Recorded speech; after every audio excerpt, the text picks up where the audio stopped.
Today. Over the weekend, we saw something happen that we haven't seen happen in years. And that was JP Bays finally got a win. No, not in the octagon, but in the total destruction and devastation of the man that stole his girl, Roman Dolidze, gets demolished in the octagon. Also, what about the co-main event where O'Day Osborne all over himself as he usually does, and Steve Erceg goes out there and snatches a win from the jaws of defeat. That's right. That's what happened. Plus, one major question of 2025 has finally been answered. For MMA and UFC fans, the major question we were wondering going into this year, and as this year's begun to play out, and we now finally have the answer. The UFC has inked their new streaming deal. All of this and more on today's episode of Matter of Fact MMA. What's up? What's happening? Let's go.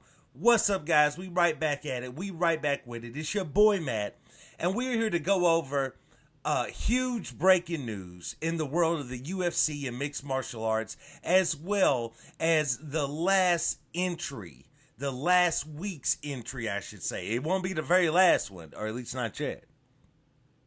But last week's entry into the Las Vegas Apex. Let's kick it off with the tippity top, the biggest news that we can kick it off with. Dana White took to his socials and announced the UFC has now inked their new streaming platform deal. It's not Netflix. It's not Prime. It's going to be Paramount Plus, as well as CBS, will be the new home of the UFC in 2026 as they have inked a $7.7 billion deal in which we'll probably see the end of UFC pay-per-views. Let me repeat that for those of you all who stream it illegally. This will probably be the end of UFC pay-per-views, as Dana White said that essentially if you subscribe to Paramount Plus, and there will also be some cards on CBS separate, but I'm sure that you would also be able to still view those one way or the other on Paramount Plus. As long as you're a subscriber there, you're going to get all of the UFC events at this point in time, according to Dana White. We all know as of January 1st, 2026, they could be like, hey, what? I mean, come on. $110 per pay-per-view? I mean, come on. You can afford it. You know what I'm saying? Dana White might totally change his tune, but for right now, as long as you subscribe to Paramount Plus, you getting the pay-per-views for free. You ain't even got to buy a pay-per-view. It's free. You know what I'm talking about? So, there's a lot of pluses, a lot of minuses to this whole situation that as we know more information, we will dive into. You know what I'm saying? Interesting things going on under the umbrella corporation of TKO, which houses the UFC and WWE, as WWE is, it's almost like they're switching in a way, and WWE is now going to be broadcast, or their new partner for their pay-per-view events, live events, whatever they're called, is actually going to be on ESPN, but it's going to be on a new streaming platform that ESPN is coming out with.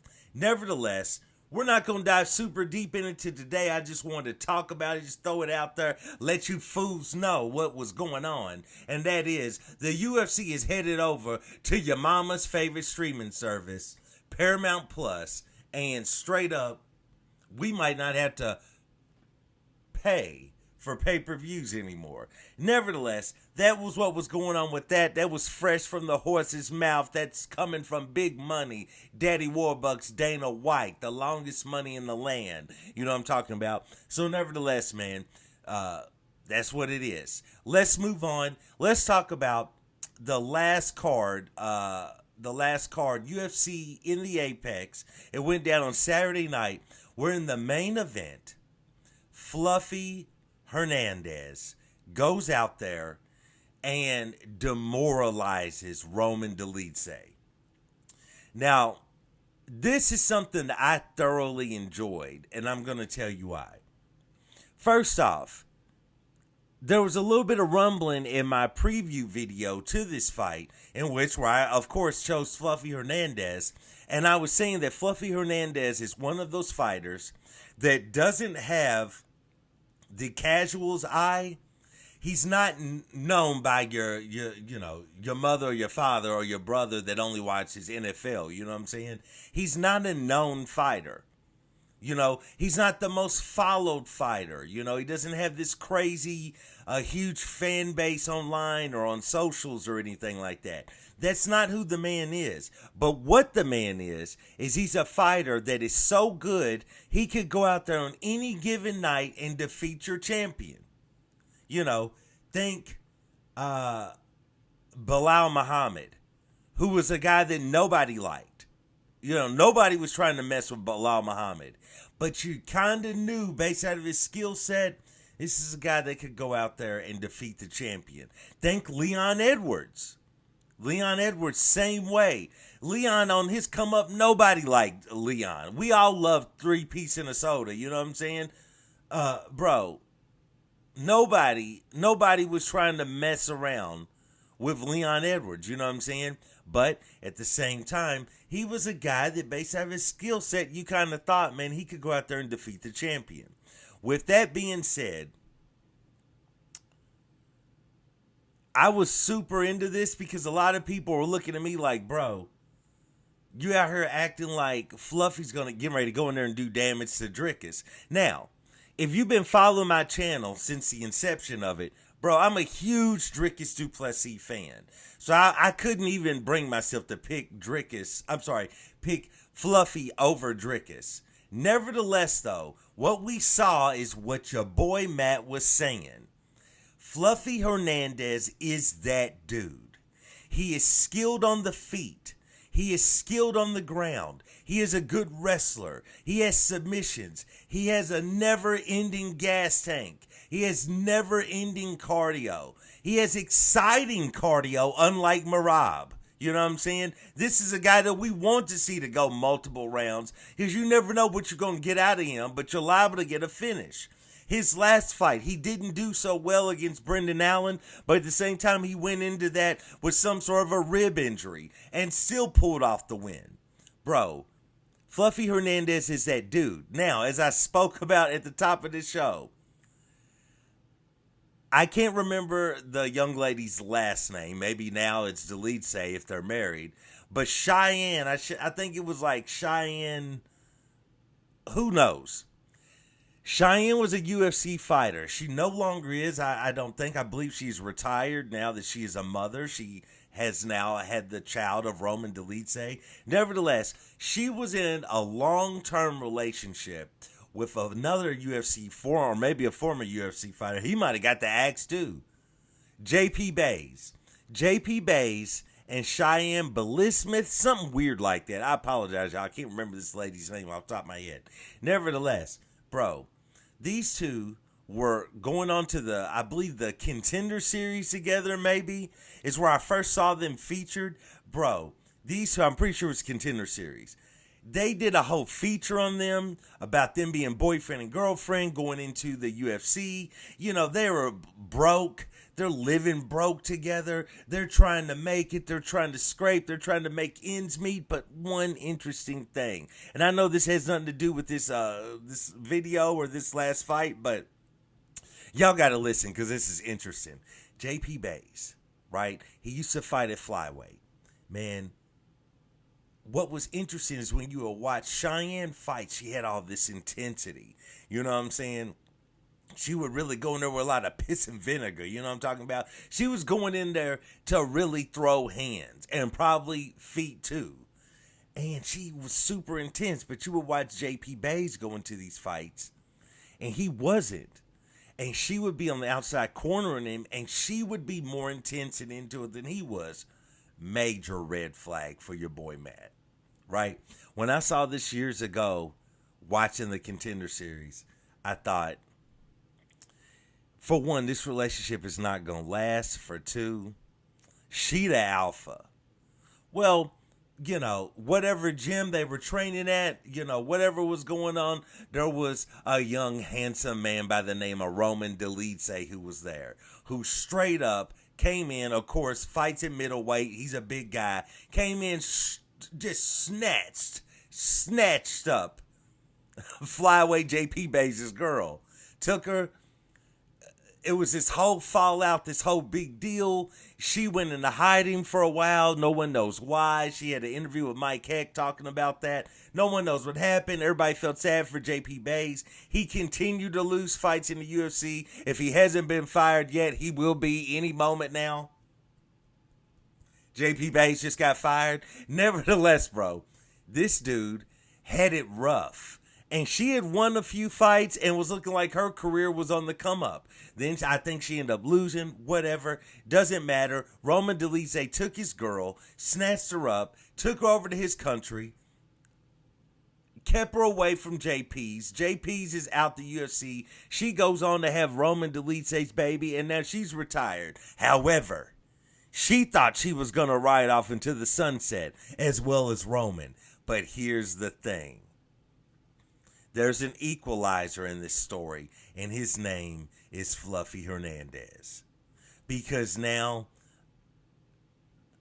this young lady has had the child of Roman Dolidze and said she's no longer going to fight because she probably thought Roman was going to be out there earning those big middleweight checks. But guess what?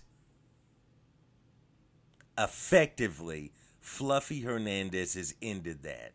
Because after the demoralizing loss that we saw on Saturday night, we are not checking, we are not looking, we are not worried about Roman Dolidze whatsoever. Roman Dolidze can't do nothing for me but point out the next best middleweight. I'm not worried about seeing him. You know what I'm saying? If I saw Roman Dolidze, I'd be like, hey, Roman. He'd be like, oh, you want the autograph? And I'd be like, no, can you point to a good middleweight? And he'd turn around and point probably to Fluffy Hernandez. So that's how I feel about that. Fluffy, make sure it worked. Drug the man across the cage with his forearm under his throat, choked him out. Roman was ready to tap.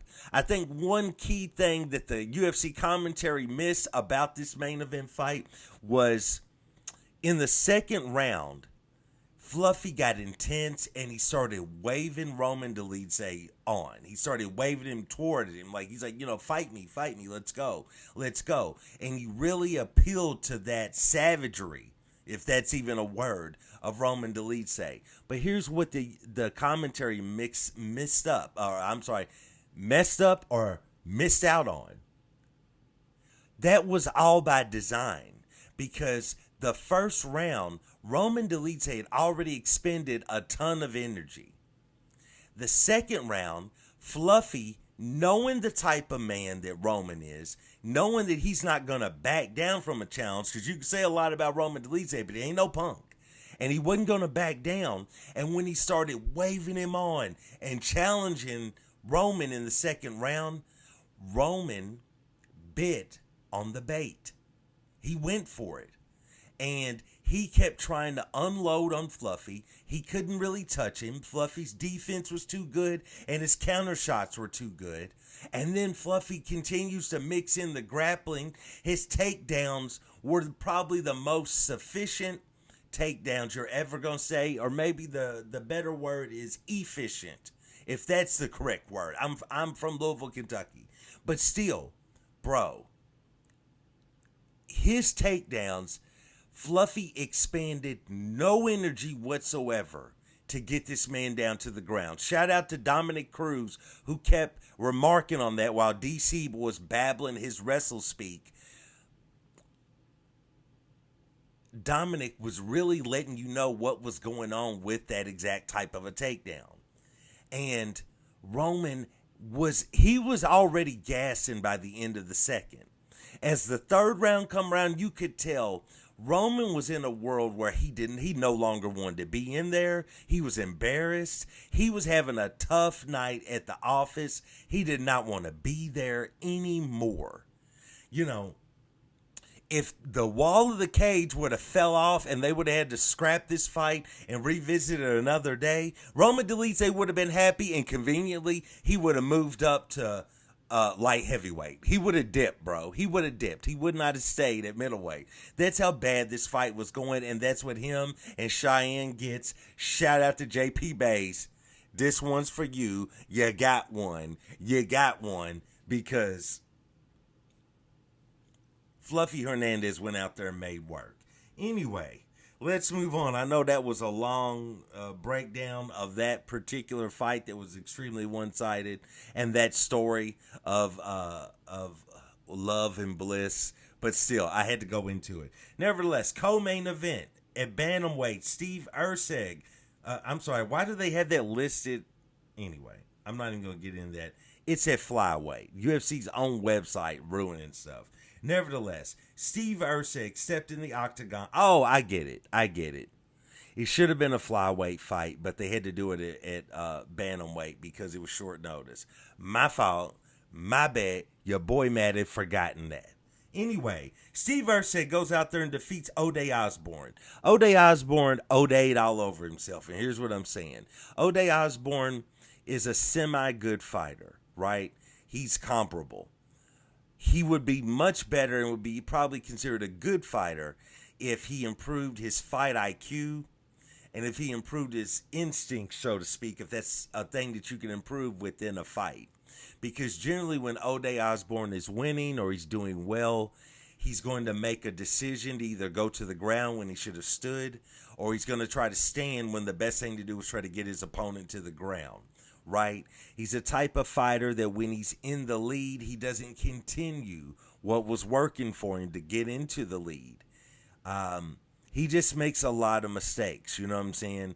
And he would be probably maybe even a good fighter if he didn't do that. He had Steve Erceg dead to rights in the first round and somehow managed over time to let that slip out of his hands in the first round, and Steve came back and did his thing, second and third. So Steve Erceg back in the win column. He goes out there and does his thing. I couldn't understand one single word he was saying in his post-fight speech. I hope y'all could, because I couldn't, but shout out to Astro Boy, Steven Erceg. Let's move on. How about Yasmin Lucindo stepped in the octagon with Angela Hill? I totally had this one wrong. This was the fight that Angela Hill aged out of the game.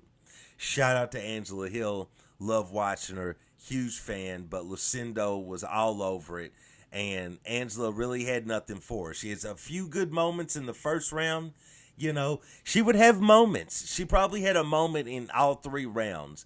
But it's just Lucindo was always a step ahead. So that's how that ended. Andre Fili versus Christian Rodriguez.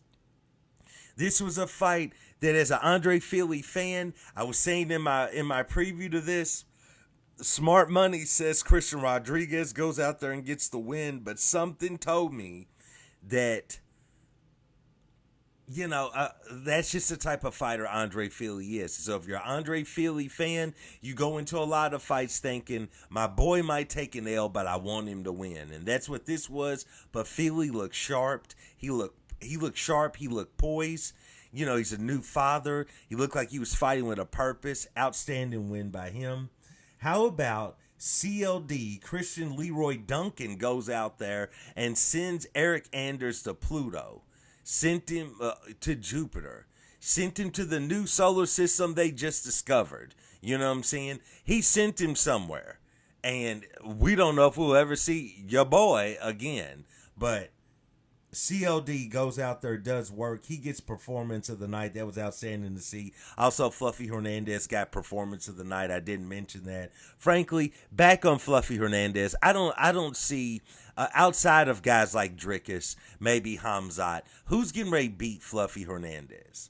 You know what I'm saying? I'd say Fluffy probably beats Kaio. I think he probably beats him, bro. Abus, I think that's the gentleman's first name. I think he beats him. You know what I'm saying? I think he beats him. And the fight I would love to see, because I don't like Israel Adesanya, lock Izzy in the cage with Fluffy Hernandez, and let's see where the style bender is in 2025. Or if that happened next year, in 2026, it don't matter what year. At this stage in his life, there ain't a thing that Izzy's got for Fluffy Hernandez. And if you can't see that by the way Fluffy fights, then you don't know what you're looking at. Nevertheless, I know I had to double back there, but that's how good of a performance that was. Another performance of the night fight, Elijah Smith goes out there and kills a man. He goes out there and kills Kazama. That's what happened. You know what I'm saying? Kazama tried to shear up. He tried to lock up a triangle, and your boy went full-blown rampage, but took it to a whole other level and powerbombed dude right through the mat, right through the cage, all the way through the ground, 6 feet under. Killed the man. The man was laying dead there in the octagon while Smith was shouting out Rampage Jackson. Awesome to see. He's a force. He's a power. Can't wait to see his next fight. How about this? Jocelyn Edwards goes out there and makes quick work of Priscilla Cachoeira. Knocks her out. Gave her one of those quality knockouts. Caught her, I believe it was with a right hand. Caught her, and it like stopped her in space and time. Like, she got hit and she was like, and then just fell backwards to the ground. It was awesome to see. Shout out to Jocelyn. You know what I'm saying? Shout out to Jocelyn Edwards. She goes out there. She does her thing. Awesome to see. You can tell that she's beaming with confidence now. You know, she's always had skills, but you can tell she's really putting that to work. She's really hit another level on her grappling, on her takedown defense, and her striking was always there, but now she's looking confident in her hands. And they look a lot more accurate than they used to look. So shout out to her. She also gets a performance of the night. 50 G's, baby. She's all in the game. So that was the UFC at the Apex. Saturday night, Fluffy Hernandez is your winner. Steven Erceg is the winner in the co-main event. And now the UFC is headed to Paramount Plus / CBS next year in 2026. That's the current news. But the biggest news of the week is Dricus du Plessis is going to defend his middleweight championship of the world against Khamzat Chimaev later this week. We're going to be breaking down that fight. We're going to be breaking down that card. There's a lot of bangers on that card. Hopefully it all stays together. Hopefully there's no weight misses, and we can check all of this out. So please like, subscribe, comment. Let me know what you think. And once again, I do want to thank you guys for joining me for another episode of Matter of Fact MMA. And I'll check you next time. Peace.